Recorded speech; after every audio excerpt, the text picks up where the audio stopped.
স্বাগত জানাই আমার স্পাইস করে সবাইকে। আজকের রেসিপিতে থাকছে গাজর দিয়ে তৈরি দারুণ স্বাদের একটি ডেজার্ট, আর সেটা হলো গাজরের পায়েস।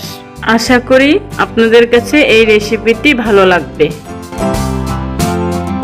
আমি আগে থেকে 1 কাপ পরিমাণ গাজর সেদ্ধ করে ব্লেন্ড করে নিয়েছি, আর নিয়েছি 1/2 কাপ পরিমাণ আতপ চাউল। চাউলগুলো আমি আগে থেকেই ভালোভাবে ধুয়ে 10 মিনিটের মতো ভিজিয়ে রেখেছি। এখন আমি চাউলগুলো ব্লেন্ডারের সাহায্যে আমি হালকা ভেঙে নিয়েছি।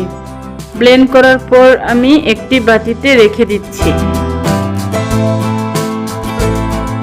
তারপর আমি একটি প্যানে 3 চা চামচ ঘি দিয়ে নিয়েছি, আর অল্প পরিমাণ বাদাম দিয়ে 1 মিনিটের মতো ভেজে নিচ্ছি।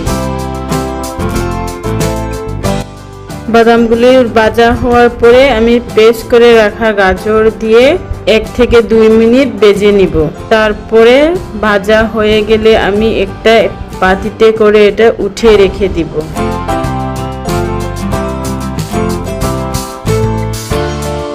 তারপরে আমি আবার 2 চা চামচ ঘি দিয়ে এখানে দিয়ে দিব তেজপাতা, দারচিনি, এলাচ দিয়ে এটা 1 মিনিটের মতো ভেজে নিব। এটার গন্ধটা চলে আসলে আমি এর মধ্যে 1 থেকে 1.5 লিটার দুধ আমি এখানে দিয়ে দিব।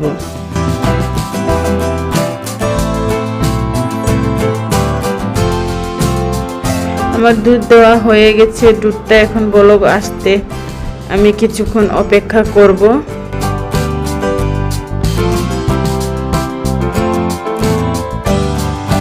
বলক আসা দুধের মধ্যে আমি এখন দিয়ে দিব আমার ভেঙে রাখা চাউলগুলি।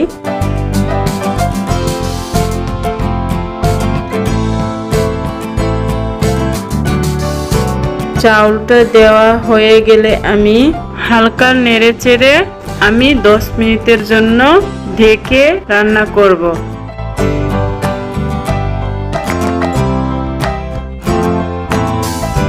10 মিনিট পর চাউলটা ফুটে আসলে আমি এর মধ্যে দিয়ে দিব স্বাদ মতো লবণ।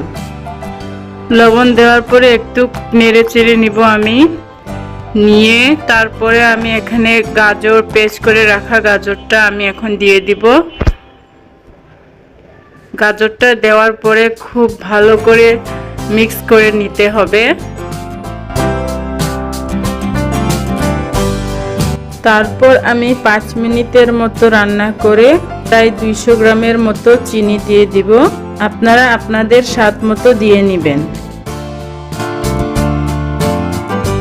চিনি দেওয়ার পরে আমি ভালো করে মিক্স করে নিয়ে চিনিটা যখন পানি ছাড়বে, তারপরে চিনির পানি হালকা ঘন হয়ে আসলে আমি 1 চা চামচ গুঁড়া দুধ দিয়ে দিব। গুঁড়া দুধ দিলে হয় কি ঘন হয়ে যায়, তারপরে খেতেও খুব মজা হয়। আপনারা অবশ্যই গুঁড়া দুধ দিয়ে নেবেন। আবারও দিব আরও 1 চা চামচ, মোট 2 চা চামচ গুঁড়া দুধ দিয়ে নিব আমি। তারপরে ভালো করে মিক্স করে নিয়ে পায়েসটা যখন ভালো ঘন হয়ে আসবে, এর মধ্যে আমি আবার উঠানোর আগে 1 চা চামচ ঘি দিয়ে উঠিয়ে নিব।